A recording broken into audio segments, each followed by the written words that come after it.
அஸ்ஸலாமு அலைக்கும் welcome to sauce kitchen. இனி நம்ம பார்க்க போகிறது என்ன, ஹனி கார்லிக் சில்லி சிக்கன் தான் பார்க்க போகிறோம். இது சைனீஸ் ரெசிபினா நம்ம எல்லாத்துக்கும் ரொம்ப பிடிக்கும். அது இந்த ரெசிபின்றது நம்ம பசங்களுக்கு இது ரொம்ப பிடிக்கும். ஆனால் அதை கடையில் தான் வாங்கி சாப்பிட்ருப்போம், வீட்டில் செஞ்சுருக்கவே மாட்டோம் இல்லையா. ஆனால் வீட்டில் இருக்க பொருளே வச்சு சூப்பராக ஈஸியாக செஞ்சிடலாங்க. நம்ம எல்லாத்துக்கும் ரொம்ப ரொம்ப பிடிக்கும், வேலையே ரொம்ப கம்மி தான். இப்போ வாங்க எப்படி பண்ணலான்னு பார்க்கலாம். இந்த ஹனி கார்லிக் சில்லி சிக்கனை நான் இன்றைக்கி ஒரு 300 கிராம் அளவுக்கு சிக்கன் எடுத்திருக்கேன். போன்லெஸ் தான் எடுத்திருக்கேன். இதில் நம்ம மாவெல்லாம் சேர்த்து பேட்டர் ரெடி பண்ண போகிறோம். அதுக்கு 2 டேபிள் ஸ்பூன் அளவுக்கு கார்ன்ஃப்ளவர், அதே மாதிரி 2 டேபிள் ஸ்பூன் அளவுக்கு மைதா சேர்த்துக்கலாம். என்கிட்ட கார்ன்ஃப்ளவர் இல்லை, மைதா மட்டும் சேர்த்துக்கலாமா நீங்கள் கேட்கலாம். அப்படிலாம் சேர்க்கக்கூடாது, ரெண்டுமே சரிசமமாக இருக்கணும், அந்த மாதிரி சேர்த்துக்கோங்க. இப்போ கார்ன்ஃப்ளவர் எல்லா இடத்துலையுமே கிடைக்குதுங்க, நீங்கள் கேட்டு பாருங்கள், உங்கள் எல்லாத்துக்கும் கிடைக்கும். இதுக்கப்புறம் 1 டீஸ்பூன் அளவுக்கு சோயா சாஸ். சைனீஸ் ரெசிபினாலே சாஸ் இல்லாமல் இல்லை. இதுக்கப்புறம் இதுக்கு தேவையான உப்பு சேர்த்து நல்லா கலந்து விட்டுக்கோங்க. இந்த மாவு வந்து எல்லா இடத்துலையுமே இருக்கணும், அந்த மாதிரி நல்லா கலந்து விட்டுக்கலாம். அதுக்கப்புறம் நம்ம தண்ணி சேர்த்துக்கலாம். முதவே நம்ம தண்ணி சேர்த்து கலந்து விட்டோம் அப்படின்னா ரொம்ப தண்ணி சேர்த்துருவோம். அதனால் இந்த மாதிரி கலந்து விட்டு கொஞ்சம் கொஞ்சமாக தண்ணி சேர்க்கும் போது நம்ம கரெக்டாக வந்துடும். எல்லா இடத்துலையும் கலந்து விட்டதுக்கப்புறம் தண்ணி வந்து ரொம்ப கம்மியாக தாங்க சேர்க்கணும். 2லேருந்து 3 டேபிள் ஸ்பூன் தண்ணி மட்டும் இதுக்கு போதும். இங்கே பாருங்கள், கொஞ்சமாக சேர்க்குறேன். அதுக்கப்புறம் கலந்துட்டு வேணுன்னா மட்டும் நம்ம சேர்த்துக்கலாம். இன்னும் நமக்கு கொஞ்சம் தேவைப்படுது, நம்ம சேர்த்துடலாம். சேர்த்தாச்சு, கரெக்டாக வந்துருச்சு. இதுக்கப்புறம் நம்ம தண்ணி சேர்க்கணும்னு அவசியம் இல்லைங்க. இந்த மாதிரி தான் இருக்கணும், இந்த அளவுக்கு திக்காக இருக்கணும். இது ரொம்ப நேரம் ஊறணும்லாம் அவசியம் இல்லைங்க. நம்ம எண்ணெய் சூடாகிற டைம் ஊறினாலே போதும். எண்ணெய் வந்து நல்லா சூடாக இருக்கணும். இப்போ அடுப்பில் எண்ணெய் சூடு பண்ண வச்சிடலாம். இப்போ வாங்க அடுப்பக்கம் போகலாம். எண்ணெய் வந்து இப்போ பார்த்திங்கன்னா நல்லா சூடாக இருக்குது. இப்போ பொரிக்க ஆரம்பிச்சிடலாம். இது வந்து நம்ம 2 தடவை பொரிக்க போகிறோம்.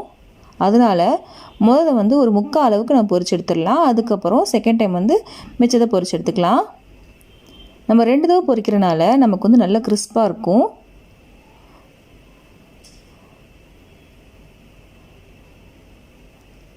சேர்த்தாச்சு, இப்போ பொரியட்டும்.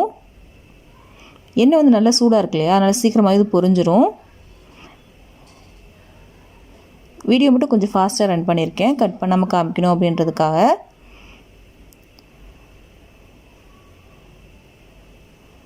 ஃபஸ்ட் டைம் பார்த்திங்கன்னா கலர் வந்து கொஞ்சம் கம்மியாக தான் நமக்கு கிடைக்கும். செகண்ட் டைம் தான் நல்ல கலர் கிடைக்கும். இது சீக்கிரமாகவும் பொரிஞ்சிரும். இங்கே பாருங்கள், பொரிஞ்சிருச்சு. நம்ம எடுக்க போகிறோம். எடுத்துடலாம். இந்த அளவுக்கு நம்ம பொரிச்சாலே போதுங்க. இப்போ எல்லாத்தையும் பொரிச்சு எடுத்துடலாம். இப்போ எல்லாத்தையும் பொரிச்சு எடுத்துட்டேங்க. இப்போ செகண்ட் டைம் பொரிக்க போகிறோம். நான் ஃபஸ்ட்டு பொரிச்சோம் இல்லையா, அதுதான் நம்ம சேர்க்குறோம். இது நல்லா ஆறி இருக்கும் இல்லையா, இப்போது செகண்ட் டைம் சேர்த்து நம்ம நல்லா பொரிச்சு எடுக்க போகிறோம். இதுமாதிரி பொரிக்கணும், நல்லா கிறிஸ்பாகவும் இருக்கும். இதுமாதிரி சிக்கன் 65 நல்லா பண்ணிங்கன்னா செம்ம சூப்பராக இருக்குங்க. இது கடையில் செய்கிற ட்ரிக் தான் இது. செகண்ட் டைம் நல்லா பொரிச்சு எடுத்துட்டோம். எல்லாத்தையும் நம்ம இப்படி பொரிச்சு எடுத்துடலாங்க.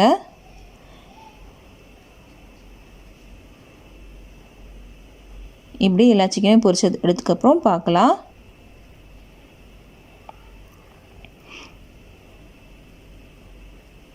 மிச்சம் சிக்கனையும் பொரிச்சிட்ருக்கேன். இப்போது இன்னொரு கடாயில் கொஞ்சமாக எண்ணெய் சேர்த்துருக்கேங்க. இதில் ஒரு 10 பல் பூண்டை இந்த மாதிரி துருவி எடுத்துக்கோங்க, அதை நம்ம சேர்த்துடலாம். அப்புறம் ஒரு துண்டு இஞ்சி நான் துருவி வச்சுருக்கேன். சைனீஸ் ரெசிப்பியில் வந்து இஞ்சியும் பூண்டு வந்து நிறைய சேர்ப்பாங்க. இது நல்லா பச்சை வாசனை பொருள் நல்லா வறுத்தெடுத்துடலாம் இந்த எண்ணெயிலேயே. அடுப்பு வந்து ஃபுல்லாக தாங்க இருக்குது, நல்லா வாசம் வரும். இங்கே பார்த்திங்கன்னா நல்லா வதங்கிருச்சு. இப்போ இதில் நான் வெங்காயத்தை இந்த மாதிரி கட் பண்ணி வச்சுருக்கேன், அதை நம்ம சேர்த்துடலாம். இதுக்கப்புறம் குடமிளகாயும் நான் கட் பண்ணி வச்சுருக்கேன் இந்த மாதிரி, அதையும் நம்ம சேர்த்துடலாம். இந்த மாதிரி சைனீஸ் ரெசிபி பண்ணும்போது அடுப்பு வந்து சிம் பண்ணக்கூடாது, மீடியம் பண்ணக்கூடாது, ஃபுல்லே தான் இருக்கணும். இதையும் 1 நிமிஷம் வரைக்கும் வதக்கிக்கலாம். நம்ம உப்பு எதுவும் சேர்க்க போகிறது கிடையாது, நம்ம சிக்கனில் உப்பு சேர்த்துருக்கோம். இப்போ நம்ம சாஸ்லாம் சேர்க்க போகிறனால உப்பு எதுவும் நான் சேர்க்கலைங்க. கொஞ்சம் வதக்கினதுக்கப்புறம் 1 டேபிள் ஸ்பூன் அளவுக்கு டொமேட்டோ கெச்சப் சேர்க்குறேன். இதுக்கப்புறம் 1 டீஸ்பூன் அளவுக்கு சோயா சாஸ் சேர்க்குறேன். இது நல்லா கலந்து விடலாம். சோயா சாஸ்லேயே உப்பு இருக்குங்க, அதனால் நம்ம உப்பு சேர்க்க வேண்டாம். நல்லா கலந்து விட்டுட்டு 1/2 டேபிள் ஸ்பூன் அளவுக்கு கார்ன்ஃப்ளவரை கொஞ்சம் தண்ணியில் சேர்த்து கலந்து வச்சுருக்கேங்க. அதை நம்ம சேர்த்துடலாம். சேர்த்துட்டு நல்லா கலந்து விடலாம். சீக்கிரமாகவே திக்காகும் கார்ன்ஃப்ளவர், அதனால் சீக்கிரமாக கலந்து விட்டுக்கோங்க. கலந்து விட்டாச்சு. இப்போ நீங்கள் மிளகா பொடி சேர்க்கலாம், நான் சேர்க்கலாம். நான் வந்து பெப்பர் தான் சேர்க்க போகிறேன். அதனால் நான் வந்து சிக்கன் சேர்த்ததுக்கப்புறம் தான் நான் வந்து பெப்பர் சேர்ப்பேன். நீங்கள் மிளகா பொடி சேர்க்குறதா இப்போ சேர்த்துக்கோங்க. இப்போ நம்ம சிக்கன் சேர்த்துடலாம். பொரிச்ச சிக்கன் எல்லாத்தையும் நம்ம சேர்த்துடலாம். சேர்த்துட்டு நல்லா கலந்து விட்டுக்கோங்க. இப்போது இதில் நம்ம பெப்பர் சேர்த்துக்கலாம். பெப்பரும் ஹனியும் சூப்பராக இருக்குங்க சேர்க்கும் போது. நல்லா கலந்து விட்டுக்கோங்க. நல்லா கலந்து விட்டுட்டு லைட்டாக கொதிக்கணும். கொதித்ததுக்கப்புறம் நம்ம ஹனி சேர்க்கலாம். நான் அடுப்பை சிம் பண்ணவே இல்லைங்க, ஃபுல்லாக தான் இருக்குது.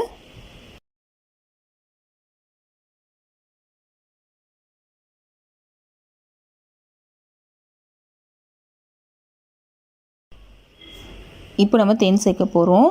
தேன் வந்து பார்த்திங்கன்னா 2 டேபிள் ஸ்பூன் அளவுக்கு நான் சேர்க்குறேங்க. தேன் சேர்த்ததுக்கப்புறம் ரொம்ப நேரம் அடுப்பில் வைக்கக்கூடாது. ரொம்ப நேரம் அடுப்பில் வச்சிட்டிங்க அப்படின்னா உங்களுக்கு ஒரு மாதிரி ஆயிரும். அதனால் ரொம்ப நேரம் அடுப்பில் வைக்கக்கூடாது. 1 நிமிஷத்துலேயே நம்ம அடுப்பு ஆஃப் பண்ணிடணும். தேன் சேர்த்ததுக்கப்புறம் நல்லா கலந்து விட்டுடலாம்.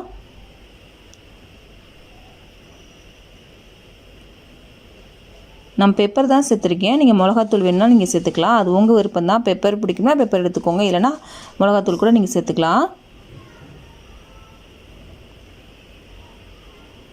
இதுக்கப்புறம் லாஸ்ட்டில் வெள்ளை இலை இருக்கு இல்லையா, அதை நம்ம சேர்க்க போகிறோம்.